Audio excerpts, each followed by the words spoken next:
आणि ही अत्यंत महत्त्वाची दृश्य आपण पाहतोय।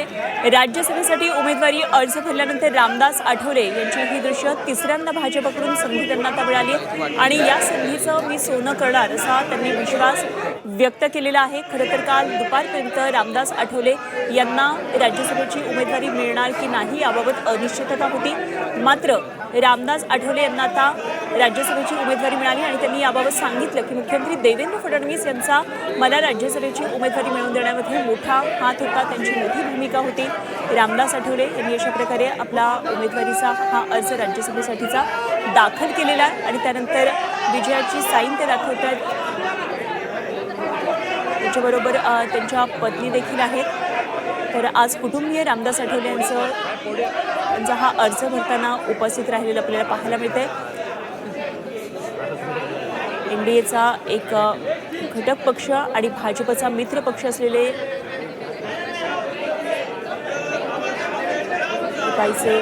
रामदास आठवले अशा प्रकारे आज त्यांनी त्यांचा उमेदवारी अर्ज दाखल केलेला आहे आणि तिसऱ्यांदा आता भाजपच्या मदतीनं पुन्हा एकदा ते राज्यसभेवर जाणार आहेत। त्यामुळे निश्चितच रामदास आठवले यांच्या पुढच्या कारकिर्दीकडे लक्ष असणारे। विनोद तावडेंनी सुद्धा अर्ज भरला असल्याचं कळतं आहे। सध्या याच संदर्भातली लगबग विधानभवनामध्ये आपल्याला पाहायला मिळते। विनोद तावडे हे सुद्धा आता सक्रिय संसदीय राजकारणामध्ये उतरलेले आहेत, त्यामुळे निश्चितच त्यांच्या पुढच्या या राजकीय कारकिर्दीकडे संपूर्ण महाराष्ट्राचं लक्ष असणार आहे।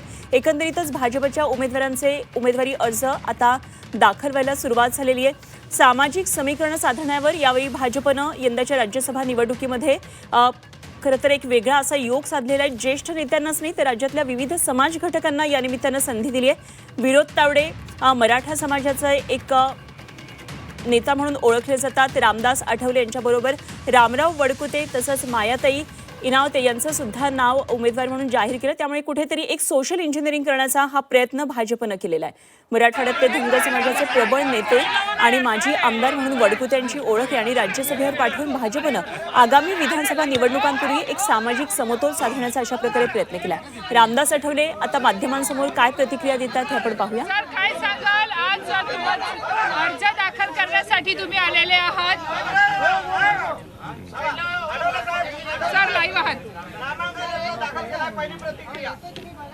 पहिली प्रतिक्रिया हीच आहे की आज मी तिसऱ्या वेळेला राज्यसभेचं नॉमिनेशन भरलेलं आहे, फॉर्म भरलेला आहे। मी लोकसभेमध्ये 3 वेळेला निवडून आलेलो होतो आणि राज्यसभेमध्ये तिसऱ्यांदा निवडून येण्याची संधी मला मिळालेली आहे। कदाचित रिपब्लिकन पार्टी ऑफ इंडियाच्या कोणत्याही नेत्याला तिसऱ्या वेळेला राज्यसभा मिळाली नसेल, म्हणजे राज्यसभेवर आपले काही नेते होतेही, पण पहिल्यांदा मला अशा पद्धतीची संधी मिळालेली आहे। नरेंद्र मोदीजी, अमित शहा यांनी माझ्याबद्दल अत्यंत चांगला विचार केलेला आहे।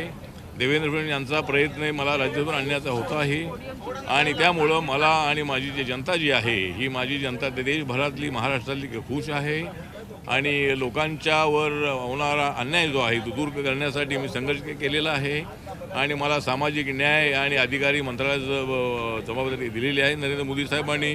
त्यामुळे सामाजिक न्यायाच्या बरोबर आर्थिक न्याय देण्याची भूमिका माझी आहे आणि या देशातल्या संपूर्ण गरिबांना न्याय देण्यासाठी मला ही संधी मिळालेली आहे आणि मी नक्कीच भारताच्या विकासासाठी, महाराष्ट्राच्या विकासासाठी मी सातत्यानं प्रयत्न करत राहणार आहे आणि महाराष्ट्रातल्या आमदारांनी मला तिसऱ्यांदा या ठिकाणी राज्यसभेवर पाठवलेलं आहे आणि मला तर राज्यसभेवर BJPनी पाठवले। मला राज्यसभेवर BJPनी पाठवले कारण माझं नावच आहे रामदास आठवले, त्यामुळं BJPने मला तिसऱ्यांदा राज्यसभेवर पाठवलेलं आहे आणि मी नक्कीच त्या न्यायासाठी मी आवाज उठवत राहणार आहे। सुरुवातीच्या दिवसांमध्ये असं समजत होतं की तुम्हाला यावेळेस उमेदवारी मिळणार नाही, पण मिळाली नाही, सुरुवातीला असं काही नाही।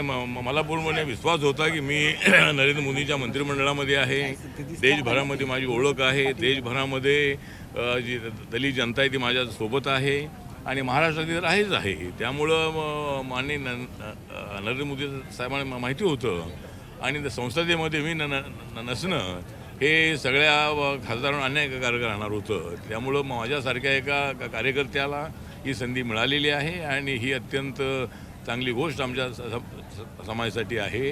बाबासाहेब आंबेडकरांची कृपा नसती तर कदाचित मला हे मिळालं नसतं।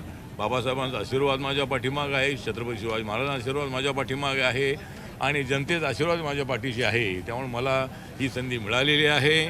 आणि देशामध्ये आहे नरेंद्र मोदींची आंधी, देशामध्ये आहे नरेंद्र मोदींची आंधी, मग का मिळणार नाही मला राज्यसभेची संधी?